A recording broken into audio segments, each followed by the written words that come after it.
Hi there, Andre here from Peak Motorcycles. Today I'm doing something a little different. I'm going to be taking out a Honda CB1000R Plus. I'm going to do this as a first ride, even though technically I have ridden this bike before. It's actually my bike that I bought about this time last year, just before lockdown. So I've done 2 days riding on it, once up to the Yorkshire Dales and once to go and do a couple of test rides, and then it's sat in the garage off the road ever since. So this is still my first impressions. I've only done about 600 miles on it. It has had its first service, it has been run in, so I can stretch its legs a little. So yeah, here we go. I'll talk you through it as we head round. This bike is the 2020 Honda CB1000R Plus. They also call it the Neo Cafe, but I think that's just trying to tap into some of the cafe racer market that seems to be around at the moment. I'm not entirely sure it does count as a cafe racer, but there are a few retro styling cues on it. So my bike is pretty standard. It came as the Plus model, which has the quickshifter as standard and also the heated grips. I know heated grips probably don't mean a lot to people who live in hot places, but here in the UK, if you want to try riding, even April time, you still get a lot of sub-zero conditions, or certainly single figure Celsius conditions, and having heated grips just gives you that extra bit of flexibility when you're out and about. I also had the Akrapovic exhaust, just the silencer fitted from new. So this came from the Honda dealer already fitted. It's the proper Honda part. I've left the catalytic converter on. I haven't had any remapping done. It's still fairly quiet. It just saves quite a few kilos. So the engine itself is based on the old Fireblade engine. I think it was up 2015. That said, it has been modified a bit just to give a bit more mid-range, a bit less top-end power. It still makes around 140 horsepower though, which for a bike like this is way more than enough. Honda also shortened the gearing a lot. So instead of being geared to do close to 200 miles an hour on the Fireblade, instead it's geared to only do about 140. What that means in practice is that especially up through first, second and third, it's extremely quick accelerating, and I think up to some of the lower speeds it's even quicker than the new Fireblade. I bought this bike to replace my 2014 Triumph Speed Triple R. It's quite a different bike really. The Speed Triple just felt so planted with those Öhlins TTX shocks, but the one that I had was a 2014, so it didn't have all the electronics on it that this bike does, or even that the new Triumph Speed Triple does. Having said that, the first time I rode this CB1000R, it really was just as kind of a test ride to see what it was like, and I just loved it. It was just so easy. You know, you can potter around like this in low revs, less than 6,000 revs. It's got plenty of torque in pretty much any gear. The quick shifter is super smooth, and then if you do want to have a bit of a play and open it up, it will absolutely scare the living daylights out of you. So, you know, really a bike you could do anything with. It's okay comfort wise for longer days. I think the longest day I've done was a trip up from here in the Peak District up to the Yorkshire Dales for a ride and back. I was getting on for I think 300 miles, and I must admit I could feel it by the end of the day. I think I'd be quite happy doing 200-day touring miles on it, but 300 was just pushing it a bit far. I know that's a long way for a lot of bikes to do, so I don't think that's necessarily a negative for a naked bike like this, but nevertheless it's not something I'd use for crossing continents, and if I do a 300-mile day on my GS, by comparison I'm still relatively well. Now the seat's okay, it could be more comfortable, but again for the sort of bike that it is and the sort of riding that most people will be using it for, it is more than enough. So this is the twisty road that winds down Froggatt Edge. It's just such a fun road, and it's one that I kind of grew up driving my first car up and down. It's some amazing scenery. It does weave around quite a lot. It's got quite a low speed limit. I think it's 50 down or 60 down the top bit, and then it drops the further down you get. But even at 50 miles an hour, which is about what I'm doing at the moment, it really is a joy. The way that this bike came from the factory, the suspension just didn't feel quite right for me. It's got this Showa big piston fork at the front and a fully adjustable shock for the rear.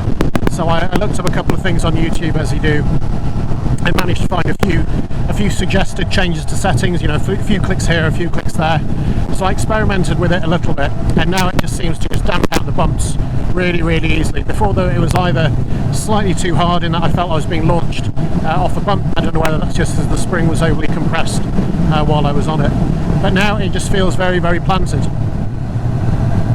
So there is a lot of choice in this particular market segment at the moment. There's lots of the smaller bikes like the new Aprilia, the new Triumph Trident, and there's also all the other litre bikes. The BMW S1000R is pretty amazing. There's also the MT10, the MT09, which is hot on its heels, and then there's all the you know, the 200 horsepower nutter bikes that have come out. But the Honda CB doesn't really get that much of a look in a lot of these tables. It's only 140 horsepower. It's not going to be a winner in top trumps, if that means anything to you. But if you're just after a naked bike just for having a bit of a bimble out every now and again, you don't necessarily want to run at those sorts of life-ending speeds, and you're not going to be doing any drag racing, but you just want something that you can go out and just, you know, enjoy the pleasure of riding a naked bike, then I think they're pretty great. I mean, I went from my Triumph Speed Triple R to this, and this is definitely a less aggressive bike, but not massively so. But its manners when you just want to ride it just for a cruise are really, really nice. I think the engine is also pretty bulletproof. It's been tried and tested over, I think, maybe even 6 or more years in the Fireblade. So, you know, the parts are going to be available for a long time. I'm sure the Honda service will be there for a long time. And it's going to be a low maintenance bike. I'm sure the Ducati V4 Street Fighter will be an absolutely amazing machine. I mean, of course it will be. I'm not sure how good that's going to fare further down the line. There's so many electronics on it, such a highly tuned engine, that it really is, you know, pushing everything to the limit. Then again, you don't buy a Ducati V4 Street Fighter for the maintenance costs.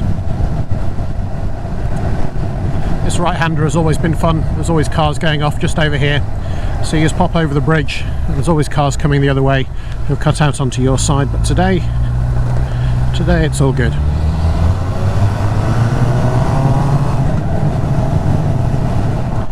Though nothing to do with bikes, for anyone who maybe saw some of the comments on one of my other videos, Mud Adventures pointed out that these dry stone walls that we have here, you can see them left and right of the road, and basically we call them dry stone walls because there's no mortar. It's just basically stones stacked up, and they cover this entire area. Woodsman Adventures told me that the rock fences were pretty cool, so thank you for that, sir. From now on we will be calling these rock fences. So one thing you might notice that's slightly different about the rock fences in this video is that all the stone is kind of a dark browny sort of blacky colour. So it's all grit stone around here, which I think is different to what you get in the White Peak, the southern part of the Peak District, where it's all limestone, and all the rock fences there are white. So this particular bit of road, as you can see, it's quite narrow. This is the Goyt Valley that runs just the other side of the hills from Buxton and comes out near the Cat and Fiddle.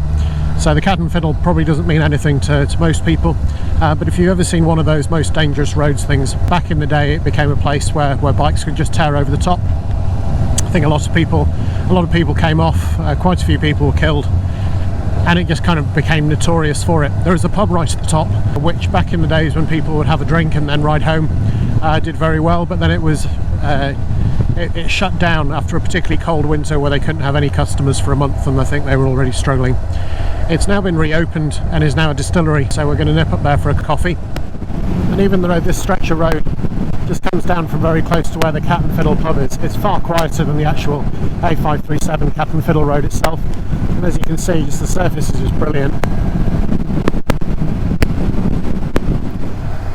And even though a lot of people come to the Peak District to ride the rides and the roads that they've seen in the magazines and the reviews, so things like the Cat and Fiddle and the Snake Pass, there's so many other roads just like this one which don't really feature in any top list to ride, and as a result they're far emptier than the other roads, but they really are a lot of fun.